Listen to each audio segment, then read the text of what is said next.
We're ready to start session 5 with the lightweight super stock tractors, and in this class we'll see many more John Deeres. Can you tell us why that is, Mike? Well, this class has a pretty good selection of all the different brands of tractors. I don't know, the last few years it's kind of been tough for the John Deeres to compete against the internationals in the heavy classes. I may get in trouble for saying that. But anyway, this 7,000-pound super stock, you see just about every brand of tractor there is, and you'll see some excellent pulling because they have high horsepower and they're down in a lightweight class, and they can really put on a show. Well, here comes the first puller, Bob Rife from East Earl, Pennsylvania. He's in a Deutz tractor, a Deutz 9006. He's getting hooked up right now. These Deutz tractors, they have an air-cooled motor. Did you know that? They don't have a radiator. An air-cooled motor on this. Air-cooled motor. And even after the tractor makes a run, you could pull the dipstick out of the engine and let the oil drip right on your wrist. The engine's the cooling system on it is that efficient. And they sure get a lot of power out of them. The crew is still hooking the smoke tube to the tractor. And Bob Rife will be the test puller in this class. And so we will have to wait for the official word after his pull as to whether the officials are satisfied with the setting on the weight sled and if he wants to take the run or not. Now we have a green light on the weight transfer machine, and Bob Rife is getting set to pull away. You can hear the smoke machine roar, and here he comes. Away from the starting line, slow and smooth. Now he's starting to pick up speed, and he cuts it back. And he did not go 75 feet.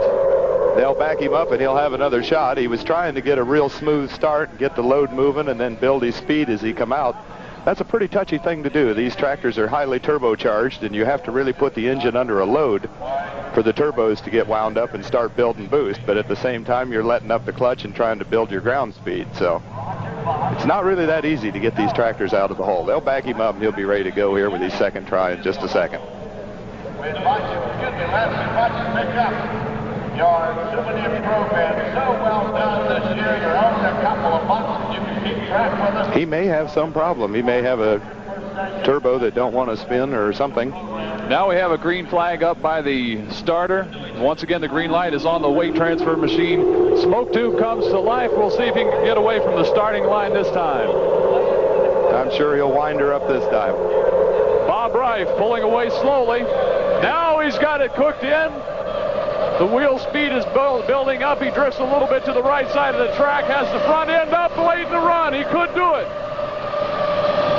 He's going to come a little bit short of the full pull, somewhere around 215, 220 feet. He's right down there at the end of the track, though. He was balanced real good. The tractor carried its front end down the track, but yet it didn't get too high. If the tractors carry their front end too high in the air, the back end of the tractor, the drawbar, the point where they're getting their down pull from the sled goes down, and that lessens the down pull that the sled exerts on the tractor. And here it is on replay, Mike, and we can see he had the front end up a little bit early in the run, but later in the run he'll really there it is. He picked it up and carried it, drifted a little bit to the left, and spun out there near the end of the track. It's a good pull. Excellent pull. And it comes in as a 219 9.6 for Bob Rife, and he should be pretty happy with that one.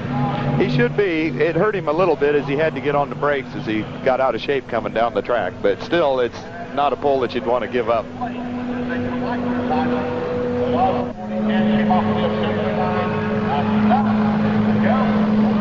Now here comes the first of 5 John Deere tractors that we'll see in this class, and Roger Buss is mounted atop the tractor. He's the only alcohol-burning engine in the class from Napanee, Indiana. This will be our only alcohol burner. He still has to drag the smoke tube down the track just like the diesels do to make it a fair pull. But anyway, he won't have to use it because of being an alcohol. Getting set for the pull. We've got the green flag and the green light. Roger Buss, the first pull of 219 9.6. Now he's coming to life, rolling away. He's got the front end up early, and he's carrying the front end past the 150-foot mark, not too high. Now he picks it up a little bit more again and spinning out right here in front of us. And a good strong pull. Excellent pull, nice and straight. He didn't have to use the brakes coming down the track. Good piece of driving. Kept the tractor right there in the center of the track. You want the tractor to try to lift its front end just a little bit coming down. And here it is on the replay. We'll see how well, he kept the tractor right in between the sidelines there. Not a whole lot of drifting from right to left. Got the front end up a little bit. Pretty good tire speed. And there he spins out. And the pull comes in at 202. 11.9. 202, 11.9 for Roger Buss, our second puller in the class.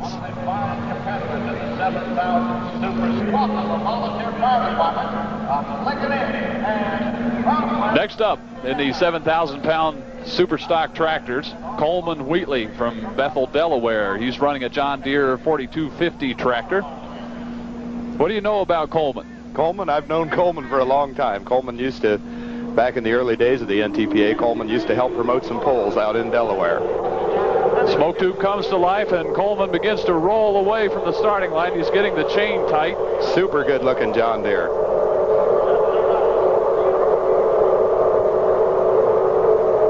Now we hear the engine build up, and he's away from the starting line. Good tire speed early. There we see the front end lift up a little bit. He's carrying the front end well as he goes past the broadcast stand, and he's going to spin down. And he'll spin out just very near the 200-foot mark. We can see the marker on the other side of the track. Another good straight run, Mike. Yeah, beautiful run. I don't know whether the officials have decided whether they're going to leave the sled setting the way it is or not. I'm sure they'll make their decision probably on this tractor. They'd probably like to get them down a little bit closer to the end, possibly with a couple of them getting out the end for a pull-off.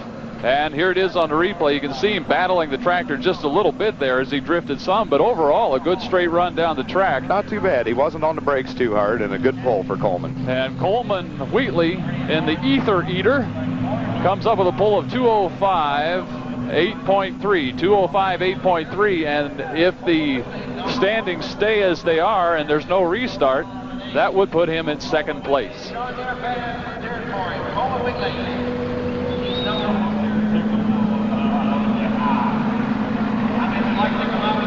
Now hooking to the sled from Kelowna, Iowa, Ernie Ropp in another John Deere, yet another John Deere, the third one in a row in the class. Yeah, Ernie's a John Deere dealer in Iowa. It's a beautiful tractor. This tractor runs the 7, 9, and 12,000-pound classes, and it's super competitive in this class. Here the smoke tube comes to life. Building manifold pressure now.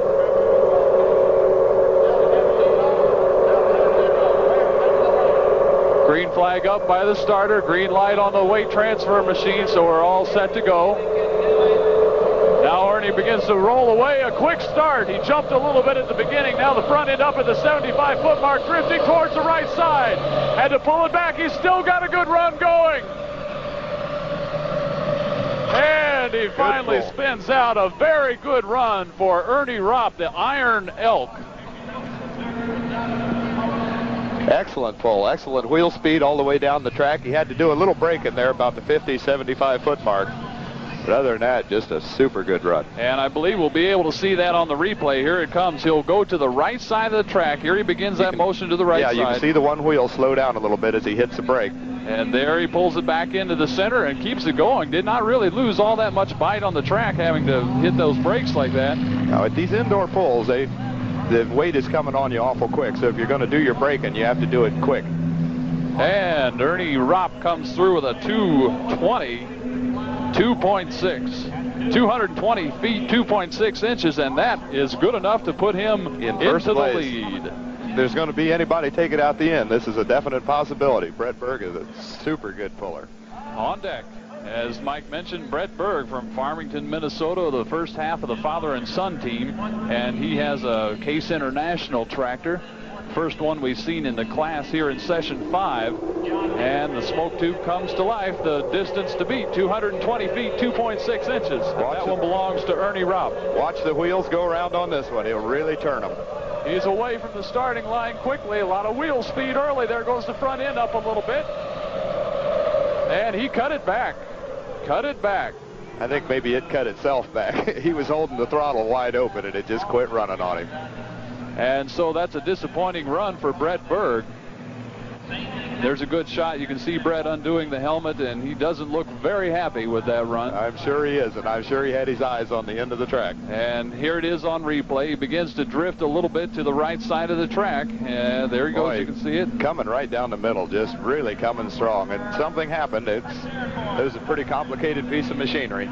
Tough break for Brett Berg. The pole comes in at 167.3.7. 167.3.7. John, I see a Deutsch sitting down there on the starting line, so probably Robert Rife has decided not to take his first pull and will come back and pull in number 6 position. I thought maybe that was a good enough run that he'd decide to take it, but obviously he thinks he can do a little better.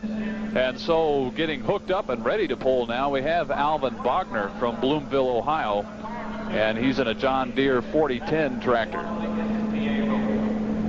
Right now the distance to beat remains 222.6, that belonging to Ernie Ropp. You know, that's a pretty rough decision whether to take that first pull or not, because your tractor could break on the second run and you'd end up with nothing. It's a big gamble. We'll have to see if it pays off. Right now, Alvin Bogner. Oh, dear.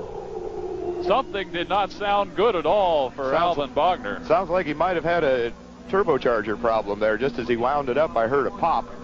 And that's definitely not a good sign. I'm sure he'll back it up and try it again. He may have popped an air connection between two of his turbochargers. Some of these tractors have as many as 4 turbochargers under the hood, running boost pressures, in some cases, over 200 pounds. So there's a lot of horsepower in these engines, and Alvin is staying in the seat. Looks like perhaps he will back it up and try it again. Bob Rife has come back. He's going to turn down his test pole of 219 feet, 9.6 inches. And, Mike, as you mentioned, that's a gamble. It sure is. He made an awful good run. Maybe he felt if he put just a little more weight on the front of the tractor, he could do better. And we'll soon see. We'll see if the gamble pays off. Bob Rife getting set to pull away. One of 2 Deutsch tractors in the class, and something broke right at the starting line. You saw the puff of smoke. So we've had 2 tractors in a row have trouble right at the starting line and not get away. And Bob may have given away an awful good pull. Well, I don't remember. What was his distance? Yeah, he was sitting in second place, and he may have just given second place away. That puff of smoke had come out under the hood. He may have lost an exhaust connection between 2 turbochargers. The smoke's supposed to go up the stack, not come out under the hood. So again, a tough break. Now we hear the smoke machine come back to life, so apparently it's nothing serious. We sure hope so. Bob Rife's going to try it again. Now beginning to pull away from the starting line slowly, smoothly. Still not very much speed. A lot of black smoke coming out of the engine. And you cannot even see the driver. That's why you want to give a lot of consideration to giving up that first pull, unless you really make a real bad screw-up coming down the track. A lot of times it's costly to give that first pull up. Apparently, Bob Rife does have problems that may be more serious than what we first thought.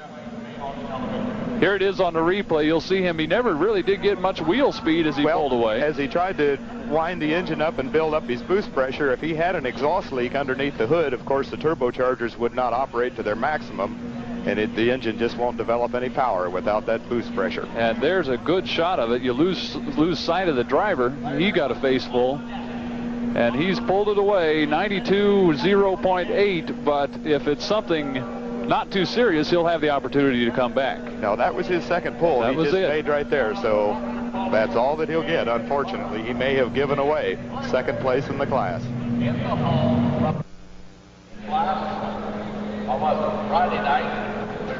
Esdon Lehn has been kind of a hard luck figure here at Indy Super Pole. He certainly has. Last year, I think Esdon was qualified for 3 classes here at Super Pole. He broke in the very first one and never even got to hook in the other 2. I'd sure like to see Esdon make a good run. He's super tough throughout the year on the circuit. And I'm sure that Esdon's hoping to do just that. The smoke tube is alive, and the chain is tight. Esdon's hooked up and hoping for a good run here. He starts away from the starting line, smooth and slow. This is definitely Esdon's class. drifting towards the right side of the track. Now he picks up the front end a little bit. He has a good run going, and something gave out at the end. Something blew at the end. Definitely, an air connection popped apart somewhere. There was that big pop you heard was all the boost pressure leaking away from the motor. At least he made it all the way down the track. Well, he did get a good pull. I'm sure he's not happy about what he heard at the end of the run. Here it is on the replay. You'll see him drift to the right side of the track a little bit. His balance is real good, though. He didn't have to get on the brakes very hard. I'll tell you, if he wouldn't have popped, we'd probably had a new first-place tractor. Right here on the right side of the tractor, you can see a puff of smoke come out, and that was all she wrote on that run for Esdon Lehn. Still a strong pull. 213, 5.6, 213, 5.6, and with Bob Rife dropping his run of 219, that's going to be good enough right now to put Esdon Lehn in second place. All right, next up, Steve Blagrave from Ackerley, Texas. Steve has a brother who's not running in this class. Yeah, Steve's brother just runs in the 9,000 and 12,000 pound classes, but they've lightened this tractor up enough to be able to run all three. And it's super competitive in this class. And so the family has a representative in the 7,000 pound modifieds. Distance to beat still belongs to Ernie Ropp at 222.6. Let's see what Steve Blagrave can do about that.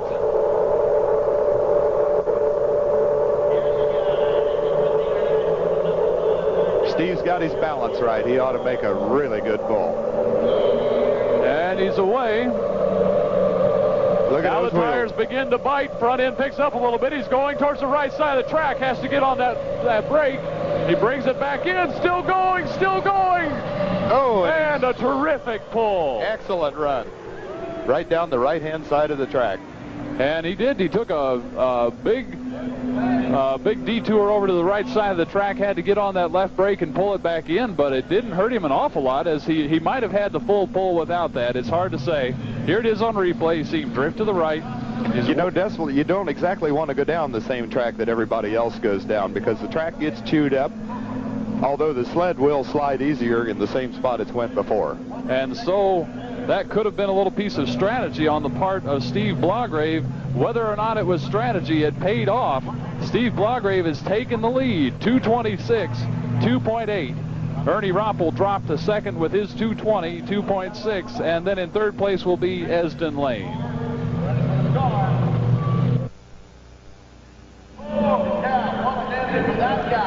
Now the Alice Chalmers tractors will do their bid to take the lead. First up for the Alice Chalmers tractors will be Al Cook, a local man from Indianapolis, Indiana. Yeah, we've got a local boy hooking on here. Al pulls the 7, 9, and 12,000 pound classes. Very competitive in all three, but the 7 is really Al's class.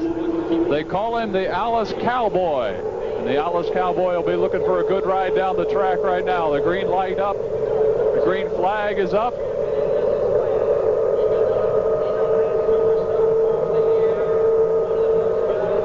And Al begins to roll away from the starting line. Now he's got good with tire speed, and the front end is up a little bit of bouncing. Now carrying the front end down the right side of the track. And still going, spinning out. And that should be nearly good enough to put him in second place. It'll put him in the top 3 is my guess. Definitely. He's right down there with the leaders.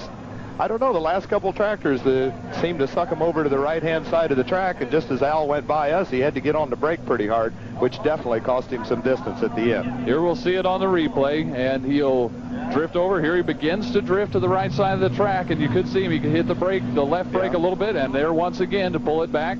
You try to let it go as far as you can without hitting that brake, because it'll definitely cost him some distance.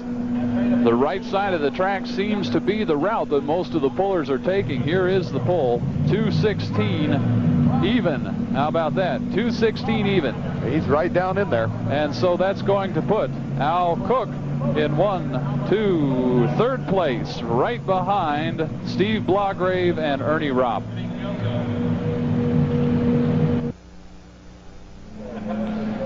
Alan Brabec from Lawrence, Iowa, in an Alice Chalmers tractor called the Imposter. The Brabec brothers have another tractor that they run in the 5 and 7,000 pound classes, a 180 AC.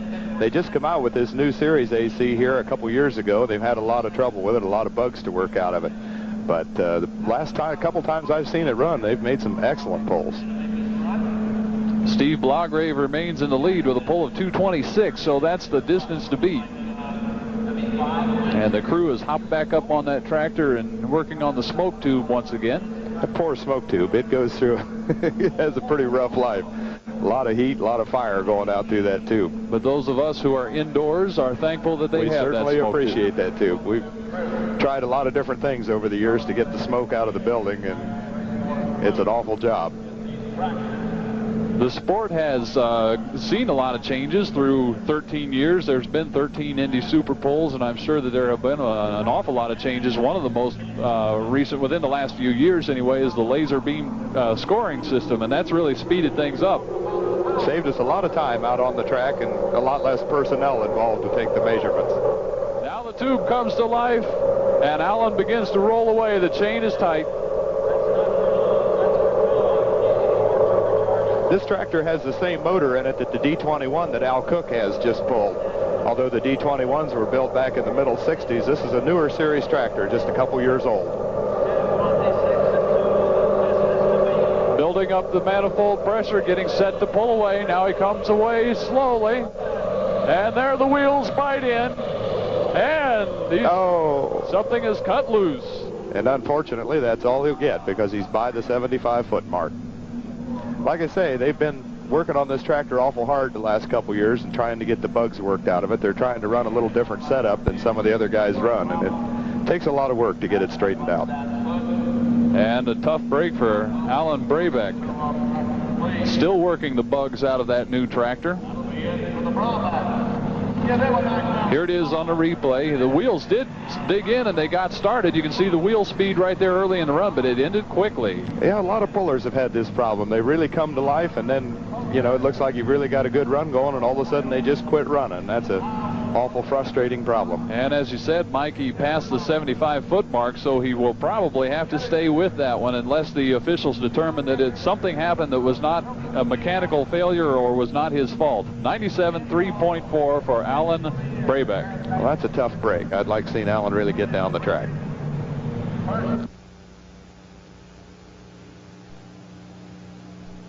And now we have the last John Deere tractor in the class, unless Al Bogner comes back a little bit later. Al Bogner having mechanical problems earlier. Neil Gettinger of Milton, Indiana, one of several Hoosiers involved in Indy Super Bowl. Yeah, the Gettingers are long-time John Deere pullers.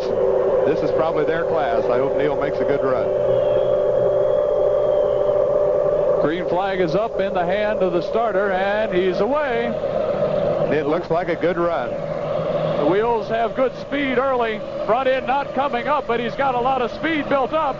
A lot of stress on the tires. Still going, still going. And that's a very strong run for Neil Gettinger.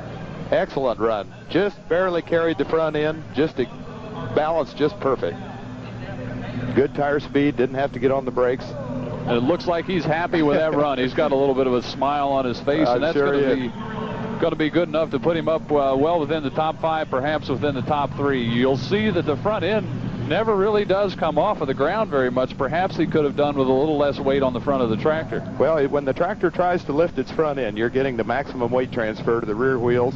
He had to do a little braking early just as he come out of the hole, but he made a real good run. I'm sure Neil is real pleased with that pull. And it comes in as a 220.6.1. 220.6.1, and look at this. Steve Blagrave in the lead at 226, and that's going to put Neil Gettinger in second place with a 226.1, followed by Ernest Ropp with a 222.6, just a matter of 4 inches separating number 2 and 3. Al Bogner has come back after experiencing some mechanical difficulties. Al from Bloomville, Ohio, and he brings back that last John Deere that we said may be back into the competition. He made her back, and he only has 1 try, so I hope he makes the most of it.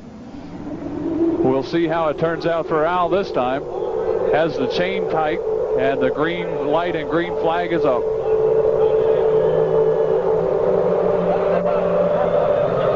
And he's away, not much power.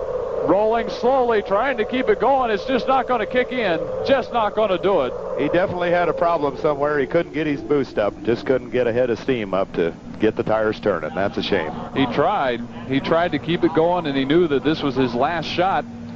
When the guys drop 6 positions, it gives them, I don't know, maybe 10 minutes or so to turn what wrenches they can. But if it's a serious problem, it's often difficult to do anything about. And so it looks like Al Bogner's going to go away from this class a little bit disappointed. Now they're backing him up. They have not disconnected the tractor. I'm sure that was, he only had 1 attempt left, so 63.32 for Alvin Bogner.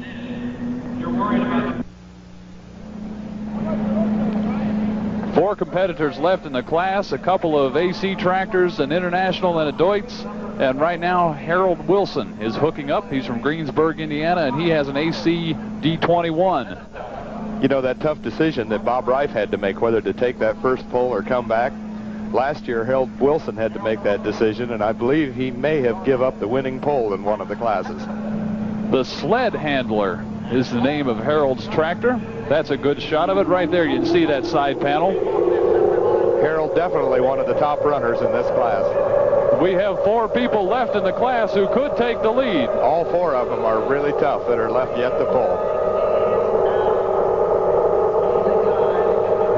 All set. The green flag is up. Green light is on. Harold building up the pressure. Now starting to roll away. And there he goes. And the wheels hesitate. Now he's got to knock back in. Back over to the right side of the track. A lot of smoke coming from the engine. And spewing water at the end of the run. Looks like he may have had a head gasket leaking a little bit. Some of that boost pressure was getting into his cooling system, but he still made an excellent run. He was on the brake there pretty hard on the left brake as he left the starting line. There you can see Harold unbuckling the helmet. And that's a good, strong run. Perhaps it's not good enough for the lead, and perhaps good enough to put him in the top 5. Here it is on the replay. A little bit of bouncing early in the run, but he got it settled down, and it seemed like he didn't really get the wheels locked in until later in the run. Yeah, he had to hit the left brake there as he come off the starting line, and may have lost a little power through that head gasket seeping as he come down the track. And here it is. It's a 2:15.4.9. 2:15.4.9. So that will not take the lead. Max Simpson is getting hooked up. Max is from Charlotte, Michigan, another AC D21. Max is also an executive board member of NTPA. Max has been a vice president for a number of years, and this is one of the strongest running Alice Chombers you'll see. They really, Mean Old Alice is an appropriate name for that tractor. Mean Old Alice is going to take a shot at beating the mark of 226 feet, 2.8 inches, held right now by Steve Blagrave. This tractor may not turn the wheels quite as fast as some of them, but it definitely hooks to the track. It'll make an excellent run.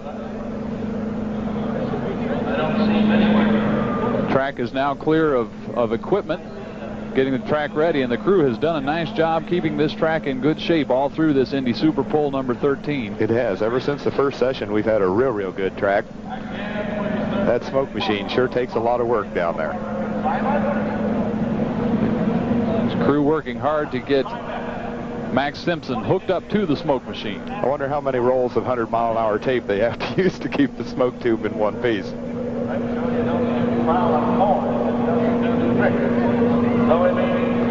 They hold tractors, funny cars, everything else together with that 100-mile-an-hour tape. Now we're set. The green flag is up. The green light on the weight sled is on, and Max is away from the line. He's got a good bite by the tires early. Now he's got the front end up a little bit and carrying his front end. A lot of speed at the end of the run, and he's going to do it. Full pull. Full pull. Max Simpson. Remember what I said about him not turning the tires very fast? He sure made a liar out of me. You got the tire speed up on that one, and a good bite in the track. Excellent pull right down the center of the track. I'm sure Max is happy with that. And that has shaken up the whole class. Here it is on replay. He did carry the front end, not up very high, but he carried the front end a little bit. You'll see it come off the ground right there. Yeah, you want the tractor to just try and lift its front end so that you know that there's not any weight up there that's not being utilized.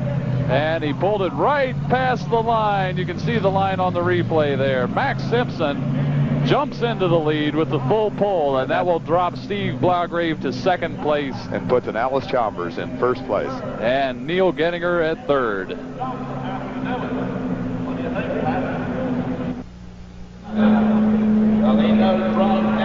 Now hooking up is Bill Berg from Farmington, Minnesota. We saw his son Brett have trouble earlier in this class. Yeah, I don't know what Brett's problem was there. Of course, last night in the 12,000-pound class, Bill's tractor did the same thing. It quit on him before he thought he was done. And so we'll see what Bill can do. Max Simpson has just jumped into the lead with a full pull, the only one of the class, and so he's set to win it unless somebody can pull it out the gate and join him there in the pull-off. I'm sure there's still a full pull left on the track, but it's going to take a perfect run to do it. Bill Berg in an international tractor, and I guess that would be a Case International 3688. Kind of the day of the Internationals about over with, I'm afraid. Bill owns a construction company up in Minnesota. A little bit of popping coming from the far end of the track as Bill's trying to get things set. I think the popping's coming from the Deutz. They're getting them fired up. I see. The on-deck tractor is getting ready, and it's Bill's the one. Now, Bill Berg getting set to pull away. Starts to roll slowly. And there the wheels bite in. He's to the left side of the track a little bit, and he really bounced hard. Oh, dear. And it cut out on him. Kind of threw him up out of the seat. I don't know whether he might have accidentally let go of the throttle or what happened. Bill and Brett, neither one having very good luck today. Not a good day for the Berg family so far. Maybe we can see in the repull what actually happened to Bill. There's a good shot of Bill. You can see that he's not very happy with what has happened. Yeah, that's a shame. They didn't. And here it is on the replay. It took a good hard bounce. Bill really got tossed around in his seat there. The tires have good speed right now. Yeah, they're digging well. Coming strong. I don't know whether something may have broken the drivetrain someplace. There, see, he bounced up out of the seat. He's looking down to the right side of the tractor. I don't know if that was by choice. He might have just been tossed that way, but it looked like he was taking a look at that right side. Seems how they're going to have to tow him off. I'm sure something probably broke and threw him up out of the seat. The pull comes out at 1:16.11.0, and so a disappointing day for the Berg family. Has the last chance to get his Deutz tractor fired up and to get into a pull-off with Max Simpson, Bert from Ephrata, Pennsylvania. This tractor could definitely do it.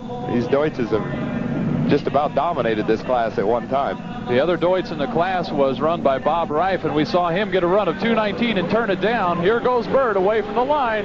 Good speed on the tires, has the front end picked up. Now he's going to the right side of the track, pushing hard, pushing hard. He's not going to get the full pull. He had to almost stop that left wheel. It was taking him off the right side of the track, and of course, if he'd have touched the boundary line, he'd have had nothing. So discretion was the better part of valor for Bert Stauffer on that run. Had to back off of it a little bit, and we'll see it here on the replay. He gets the front end up a little bit early, and then he carried it for a little way there, and then he begins to drift. Started to take him to the right side of the track, and of course, the farther it went, the harder he had to get on the brake, which cost him a lot of distance.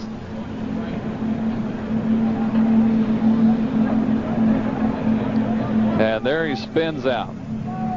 Bert Stauffer, a good strong run at 2:13.5.5, 2:13.5.5, and so the winner of the 7,000-pound Superstock class is Max Simpson. Second place will be Steve Blagrave with a pull of 2:26.2.8.